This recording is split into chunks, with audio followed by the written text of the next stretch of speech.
ಸಖತ್ ಖಾರ ಬಣ್ಣ ಮತ್ತು ರುಚಿ ಆಚಿ ಚಿಲ್ಲಿ ಪೌಡರ್. ಸದನದ ಬಾವಿಗಿಳಿದು ವಿಪಕ್ಷಗಳು ಹೋರಾಟವನ್ನ ಮಾಡ್ತಾ ಇದ್ದಾವೆ. ಇದನ್ನ ನಾವು ದೃಶ್ಯಾವಳಿಯಲ್ಲಿ ನೋಡ್ತೀವಿ, ನೇರವಾಗಿ ವಿಧಾನಸಭೆಯಲ್ಲಿ ಸುವರ್ಣಸೌಧದಲ್ಲಿ ನೋಡ್ತೀವಿ.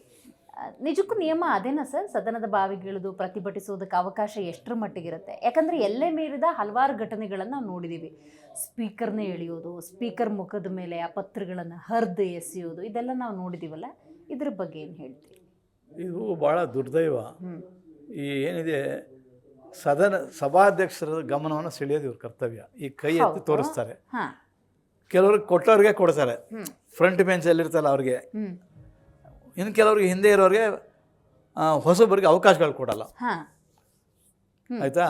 ಅವಾಗ ವಾಯ್ಸ್ ರೈಸ್ ಮಾಡಲೇಬೇಕಾಗುತ್ತೆ. ಅವ್ರು ಭಾಳ ಕೋಪ ಬಂದು ಬೇಕಾದ್ರೆ ವೆಲ್ಗೆ ಬರ್ತಾರೆ, ವೆಲ್ ಆಫ್ ದಿ ಹೌಸ್ ಅದು, ವೆಲ್ಗೆ ಬಂದು ನಿಲ್ತ್ಕೊಂಡು ಪ್ರತಿಭಟಿಸ್ಬೋದು ಅವ್ರು. ಅದ್ರೇನು ದೇರ್ ಇಸ್ ಪ್ರಾವಿಷನ್. ಸ್ವಾಮಿ ನಾವು ಎಷ್ಟು ದಿನ ಕೇಳ್ತೇವೆ, ನಮ್ಗೆ ಅವಕಾಶ ಕೊಟ್ಟಿಲ್ಲ, ನೀವು ಕೊಡಿ ಅಂತೇಳಿ ಬರ್ತಾರೆ. ಆವಾಗ ಸ್ಪೀಕರ್ ಅವರು ನಾನು ಮಾಡಿಸ್ತೀನಿ ತಾಳಿ, ನಾವು ಮಂತ್ರಿಗಳಿಗೆ ಹೇಳ್ತೀನಿ ಅಂತ ಅವ್ರು ಹೇಳಬೇಕು ಮಂತ್ರಿಗಳಿಗೆ. ಆಮೇಲೆ ಅವ್ರು ನೀವು ಧರಣಿಯಿಂದ ತಗೊಳ್ಳಿ, ನಾವು ಪ್ರೇಯರ್ಸ್ತೀವಿ ಅಂತೇಳಿ. ಅದಾದಮೇಲೆ ಸಭಾಧ್ಯಕ್ಷರು ಕೊಠಡಿಯಲ್ಲಿ ಕರೆದುಬಿಟ್ಟು ಸಂಬಂಧಪಟ್ಟ ಮಂತ್ರಿಗಳಿರ್ಬೋದು, ವಿರೋಧ ಪಕ್ಷ ನಾಯಕರ ಸದಸ್ಯರ ಜೊತೆಲಿ ಕೂತ್ಕೊಂಡು ಚರ್ಚೆ ಮಾಡಿ, ಇಂದಿನ ಧರಣಿ ವಾಪಸ್ ಹೊರಟ್ರಪ್ಪ, ನಾವು ಇದನ್ನು ಮಾಡಿಕೊಡ್ತೀವಿ, ಅಥವಾ ಇಂಥ ತೊಂದರೆ ಇದೆ ಅಂತ ಅವ್ರು ಹೇಳಿ. That is the procedure.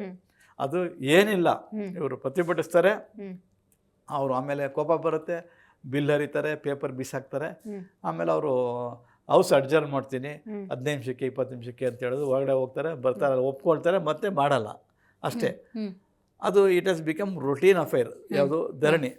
But it is not a big issue. ಏನಂದರೆ ಅವ್ರ ಗಮನ ಸೆಳಿಬೇಕಾಗತ್ತೆ. ಅವನು ಲಕ್ಷಾಂತರ ಜನಕ್ಕೆ ಬಂದಾಗ ಅವಕಾಶ ಕೊಡಿದಾಗ ನ್ಯಾಚುರಲಿ ಅವರು ಜನಗಳು ಅವ್ರಿಗೆ ಬಿಡಲ್ಲ. ಅದಕ್ಕೋಸ್ಕರ ಅವರು ಗಮನ ಸೆಳೆಯೋಕ್ಕೆ ಆ ಧರಣಿ ಮಾಡ್ಬೋದು, ಪ್ರತಿಭಟನೆಯನ್ನು ಮಾಡೋದು. ಆದರೆ ಗುಂಡಾಗಿರಿ ಮಾಡಬಾರ್ದು, ಅವಕಾಶ ಇಲ್ಲ. ಇವಾಗ ಗುಂಡಾಗಿರಿ is order of the day. ಮೊದಲು ಬಿಹಾರದಲ್ಲಿ ನೋಡ್ತಾರೆ. ಇಲ್ಲಿ ನಾನು ನಿಮಗೆ ಒಂದು ಎಕ್ಸಾಂಪಲ್ ಹೇಳ್ತೀನಿ. ರಾಮಕೃಷ್ಣ ಹೆಗಡೆ ಪೀರಿಯಡಲ್ಲಿ ಬಿ ಜಿ ಬಣಕಾರ್ ಅಂತಿರ್ತಾರೆ ಸ್ಪೀಕರು. ಇದರ ಅವಕಾಶ ಕೊಟ್ಟಿಲ್ಲ ಅಂತೇಳಿ ಕ್ರಾಂತಿ ರಂಗದವರು, ಅದೆಲ್ಲ ರಾಜಕೀಯ. ಅದು ಹೆಗಡೆಯವ್ರಿಗೂ ಇವ್ರು ಬಂಗಾರಪ್ಪನ ಆಗ್ತಿಲ್ಲ, ಇವ್ರು ಬಂಗಾರಪ್ಪನ ಪಾರ್ಟಿ, ರಾಮಪ್ಪ ಅಂತ ಬಳ್ಳಾರಿನವರು. ಅವರು ನಮಗೆ ಇದು ಕೊಟ್ಟಿಲ್ಲ ಅಂತೇಳಿ ತೆಗೆದು ಪೇಪರ್ ಹರಿದು ಬಿಸಾಕ್ಬಿಡ್ತಾರೆ. ಅಷ್ಟಕ್ಕೆ ಸಮಾಧಾನ ಆಗಲ್ಲ ಅವ್ರಿಗೆ. ಒಂದೊಂದು ಚೇರ್ ಒಬ್ಬೊಬ್ಬರು ಸದಸ್ಯರು ಟೇಬಲ್ ಮುಂದೆ ಕಾಗದ ಪತ್ರದ ಮೇಲೆ ಪೇಪರ್ ಇಡ್ತಾ ಇದ್ವಿ. ಅವರು ಪೇಪರ್ ತೆಗೆದು ಸ್ಪೀಕರ್ ಮೇಲೆ ಬಿಸಾಕ್ತಾರೆ. ಸ್ಪೀಕರ್ ಮೇಲೆ ಬಿದ್ದಿದ್ರೆ ಭಾಳ ತೊಂದರೆ ಆಗ್ತಿತ್ತು. ಸ್ಪೀಕರ್ ಡಯಾಸ್ ಬಿಡಿದ್ರೆ ಕೆಳಗಡೆ ಕಾರ್ಯದರ್ಶಿಗಳ ಟೇಬಲ್ ಮೇಲೆ ಗ್ಲಾಸ್ ಬಿದ್ದು ಹೊಡೆದು ನಮಗೆಲ್ಲ ರಕ್ತ ಬರುತ್ತೆ, ಚೂರಾಗ್ಬಿಡುತ್ತೆ.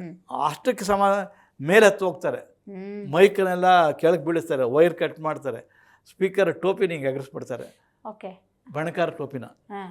ಆವಾಗ ಅವರು ಓಡೋಗ್ಬಿಡ್ತಾರೆ, ನಮ್ಮ ಮಾರ್ಷಲ್ ಬಾಗಿಲು ಹಾಕೊಂಡ್ಬಿಡ್ತಾರೆ. ಇದು ಬಹಳ ಗುರುತರವಾದ ಇದು ಮಾಡಿದ್ದಾರೆ, ಗುಂಡಾಗಿರಿ ಆಗಿದೆ. ಆವಾಗ ಹೆಗ್ಗಡೆ ಅವ್ರ ಜೊತೆಲಿ ಚರ್ಚೆ ಆಗುತ್ತೆ, ಏನು ಮಾಡೋದು, ಇದನ್ನು ತಡಿಬೇಕಲ್ಲ ಅಂತ. ಅದು ಬಂಗಾರಪ್ಪನವ್ರಿಗೂ ಅವ್ರಿಗೂ ಆಗ್ತಿರ್ಲಿಲ್ಲ. ಒಟ್ಟಿನಲ್ಲಿ ಗಲಾಟೆ ಮಾಡೋದೇ ಉದ್ದೇಶ ಇತ್ತು. ಅವರು ಏನು ಹೇಳ್ತಾರೆ, ಹೆಗ್ಗಡೆ ಅವರು ಇದೆಲ್ಲ ಮಾಡೋದಲ್ಲ ಅಂದ್ಬಿಟ್ಟು, ಈ ಥರ ಈಗ ಮೊನ್ನೆ ಇತ್ತೀಚೆಗೆ ಕಾದರ್ ಅವರು 2 ತಿಂಗಳು ಮಾಡೋದಲ್ಲ, ಅದು ಮಾಡಲ್ಲ. ಅವ್ರು ಹೇಳೋದು ಹೇಳ್ಕೊಳ್ಳಿ, ಮಾಡೋದು ಮಾಡ್ಕೊಳ್ಳಿ, ಅವ್ರು ರೈಟ್ ಮಾಡ್ಕೊಂಡಿದ್ದಾರೆ, ಒಂದು 2 ದಿನಕ್ಕೆ ಅವ್ರನ್ನ ಸಸ್ಪೆಂಡ್ ಮಾಡಿಬಿಡಿ ಅಂತಾರೆ. ಅಷ್ಟೇ, 2 ದಿನ 3 ದಿನ ಅಷ್ಟೇ ಅವ್ರದ್ದಾಗಿದ್ದು. ಇಂಥ ಗಲಾಟೆ ಅದೇ ಮೊದಲನೇ ಘಟನೆ ಕರ್ನಾಟಕದಲ್ಲಿ ನಾನು ನೋಡಿದ ಘಟನೆ, ಮೊದಲನೇ ಘಟನೆ. ಅದಕ್ಕೆ ಮುಂಚೆ ವಾಟಾಳನಾರಾಜು, ಕೊಳ್ಳಂದೂರು ಲಿಂಗಪ್ಪ, ಯಾರೆಲ್ಲ ಅವಾಗ ಈ ಥರ ಬಕೆಟ್ಗಳು ತರೋರು, ಬಟ್ಟೆ ತರೋರು. ಅಂದರೆ ಈ ಏನು ನಾಗರತ್ನ ಹೊರಗೆ ಹಾಕ್ತಿದ್ರು. ಹೈಯೆಸ್ಟ್ ಹಾಕಿರೋದು ವಾಟಾಳನಾಗರಾಜ್ನ ನೇಮ್ ಅಂತ ಹೊರಗೆ ಕಳಿಸ್ಬಿಡೋರು. ಆವತ್ತಿನ ಅಟಿ ಅಡಿಯೇ ಬರ್ತಿಲ್ಲ. ಈಗ ಏನು ಮಾಡಿದ್ರಲ್ಲ ಮೊನ್ನೆ 2 ತಿಂಗಳದು, ಅದು ಘೋರ ದುರಂತ. ಭಾರತದಲ್ಲಿ ಯಾವ ರಾಜ್ಯದಲ್ಲೂ ಈ ಥರ ಮಾಡಿಲ್ಲ. ಈ ಥರ 2 ತಿಂಗಳು ಅವರ ಹಕ್ಕನ್ನು ಮೊಟಕುಗೊಳಿಸ್ತಾರೆ. ಕರೆದು ಚರ್ಚೆ ಮಾಡಿ ಕನ್ವಿನ್ಸ್, ಅದು ಸರ್ವಾಧಿಕಾರ ಅಂತ ಅನ್ಸ್ಕೊಳ್ಳಲ್ವಾ? ಕನ್ವಿನ್ಸ್ ಮಾಡೋದು ಡ್ಯೂಟಿ. ಅದರ್ವೈಸ್ ಆ ಸೀಟಲ್ಲೇ ಕೂತ್ಕೋಬಾರ್ದು. ಕನ್ವಿನ್ಸ್ ಮಾಡಬೇಕಾದ ಅವ್ರ job to control the business of the house according to rules of procedure.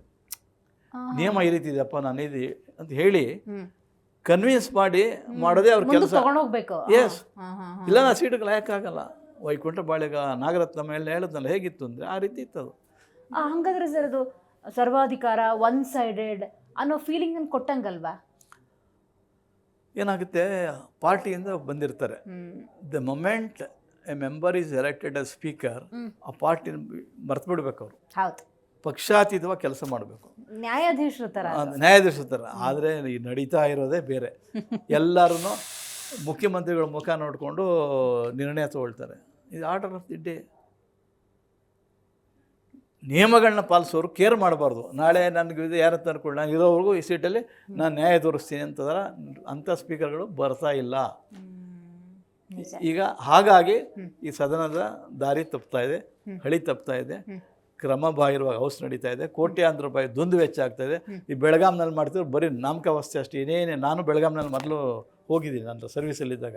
ಏನಿಲ್ಲ, ಸ್ಟಾರ್ ಹೋಟ್ಲ್ಗಳು ಬುಕ್ ಮಾಡೋದು, ಊಟ ತಿಂಡಿ ಕೊಡಿಸೋದು, ಆಯಿತಾ, ಇದೆ. ಇದು ಬಿಟ್ಟರೆ ಏನಿಲ್ಲ. ಕೋಟ್ಯಾಂತರ ರೂಪಾಯಿ ದುಂದು ವೆಚ್ಚ ಯಾವ್ದು ಉತ್ತರ ಕರ್ನಾಟಕದ ಯಾವುದು ಬಗೆಹರದೇ ಇಲ್ಲ. ಹೌದು, ಬಗೆಹರದೇ ಇಲ್ಲ. ಹೌದು. ಬಟ್ ಉತ್ತರ ಕರ್ನಾಟಕದವ್ರು ಚೆನ್ನಾಗಿದ್ದಾರೆ, ಎಲ್ಲರೂ ಮಂತ್ರಿಗಳಾಗಿದ್ದಾರೆ.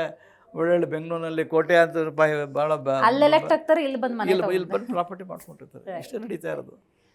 ಸಭಾಪತಿ ಅದಕ್ಕೋಸ್ಕರ ಉತ್ತರ ಕರ್ನಾಟಕದ ಸಮಸ್ಯೆಗಳನ್ನ ಬಗೆಹರಿಸೋಕ್ಕೋಸ್ಕರವೇ ನಾವು ವಿಧಾನಸೌಧ ಕಟ್ಟಬೇಕು ಅಂತ ಮಾಡಿದ್ದು. ಹೌದು. ಆಗ ನಾನು ಒಂದು ಸಜೆಷನ್ ಕೊಟ್ಟಿದ್ದೆ, ಇಲ್ಲಿ ಮನೆಗಳು ಮಾಡಿ ಉತ್ತರ ಕರ್ನಾಟಕದವ್ರಿಗೆ ಅಲ್ಲೇ ಮಾಡಬೇಕು, ಅವ್ರಿಗೆ ಅಲ್ಲೇ ಕ್ವಾರ್ಟರ್ಸ್ ಕೊಡಿ, ಸ್ಟಾಫ್ಗೂ ಕ್ವಾರ್ಟರ್ಸ್ ಕೊಡಿ ಅಂತ ಎಲ್ಲ ಮಾಡಲಿಲ್ಲ. ಸುಮ್ಮನೆ ಬರೋದು, ದುಡ್ಡು ಸಿಗುತ್ತಲ್ಲ, ಡಿ ಸಿ ಕೊಟ್ಬಿಡ್ತಾರೆ ಪವರ್ಸು. ಲೆಜಿಸ್ಲೇಚರ್ ಸೆಕ್ರೆಟರಿ ಏನು ರೋಲ್ ಇಲ್ಲ, ಹೆಸರು ಲೆಜಿಸ್ಲೇಚರು, ಚಲಾಯಿಸೋದು ಡಿ ಸಿ. ಕರೆಕ್ಟ್. ಆಗ ನಡೀತಾ ಇದೆ. ಬೇರೆ ದುಂದು ವೆಚ್ಚ ಬಿಟ್ಟು ಯಾವುದು ಬಗೆಹರಿತಾನೆ ಇಲ್ಲ, ಸಮಸ್ಯೆಗಳೇ ಬಗೆಹರಿತಾನೆ. Right sir.